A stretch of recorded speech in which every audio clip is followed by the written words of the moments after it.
నమస్కారం అండి. నా పేరు డాక్టర్ ఆర్ఎంపి శెట్టి. జ్యోతిష్ శాస్త్ర విభాగంలో గత కొన్ని సంవత్సరాలుగా అనేక విషయాలు మీకు తెలుపుతూ వస్తున్నాను. మీరు చూస్తున్నారు, అనుసరిస్తున్నారు, లాభపడ్డారు కూడా. ఇప్పుడు నేను చెప్పేటువంటి ఒక ముఖ్యమైనటువంటి విశేషం ఏమిటంటే, వృశ్చిక రాశి వారికి, అంటే ఇంగ్లీష్లో స్కార్పియో అంటారు, వృశ్చిక రాశి వారికి డిసెంబర్ మాసం 2024 సంవత్సరం మాస ఫలితం గోచార రీత్యా ఎలా ఉంటుందో వివరిస్తున్నాను, జాగ్రత్తగా వినండి.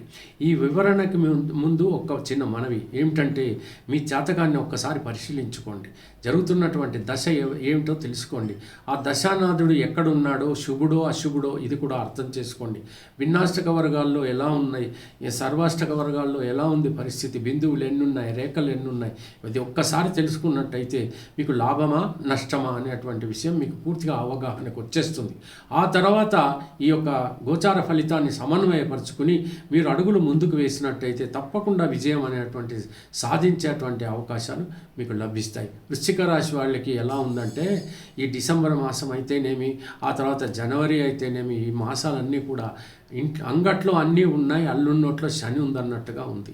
గత 2 సంవత్సరాల నుంచి, ఇంచుమించు 2 సంవత్సరాల 3 నెలల నుంచే కూడా మీకు ఎన్నో బాధలు, ఎన్నో కష్టాలు, చెప్పుకోలేనటువంటి సమస్యలు మీకు ఎదురవుతూనే ఉన్నాయి అని మాత్రం తెలిసిపోతోంది.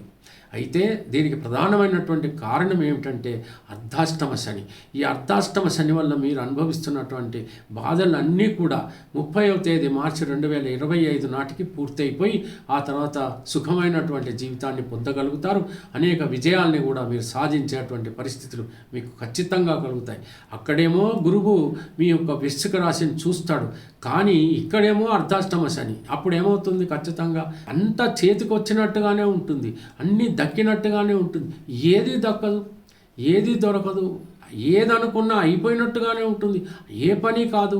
ప్రభుత్వ రంగంలో ఉన్నటువంటి వాళ్ళకు కూడా సుపీరియర్స్ ఏమో తిడుతుంటారు, మన సబార్డినేట్స్ ఏమో వాళ్ళు మన మాట వినరు, పైగా మనల్ని ఏదో రకంగా మన వెనక ఏదో చెప్పుకుని మనని అనవసరంగా హేళన చేస్తూ ఉంటారు. ఇలాంటి అపనిందలు, అవమానాలు కూడా పొందేటువంటి పరిస్థితులు మీకు ఏర్పడ్డాయి.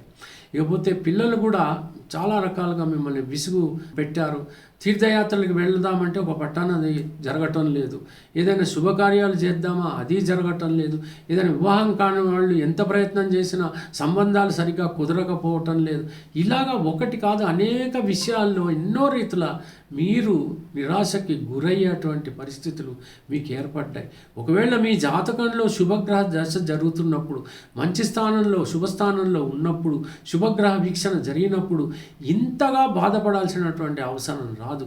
చాలా వరకు మీరు ఉపశమనం పొందేటువంటి అవకాశాలు ఉంటాయి, మంచి ఫలితాలు దొరికేటువంటి. కానీ అక్కడ బాగోలేక ఇక్కడ బాగోలేకపోతే నరక బాధ అనుభవించాల్సి వస్తుంది. అప్పుడు ఏమవుతుందంటే, ఈ జన్మాష్టమి నాడు ఎలా ఉంటుందంటే, ఆ ఉట్లు పుట్టి కడతారే అది చేతికి అందినట్టుగానే ఉంటుంది, వాళ్ళు పైకి లాగేస్తుంటారు. అంటే భగవంతుడు మీకు అదృష్టాన్ని ఇలా చేతి దాకా తీసుకొస్తున్నాడు, వెనక్కి లాగుతున్నాడు, చేతి దాకా తీస్తున్నాడు, వెనక్కి లాగుతున్నాడు, గట్టిగా ఎగిరి పట్టుకుందాం అనుకుంటే కింద పడిపోతున్నారు.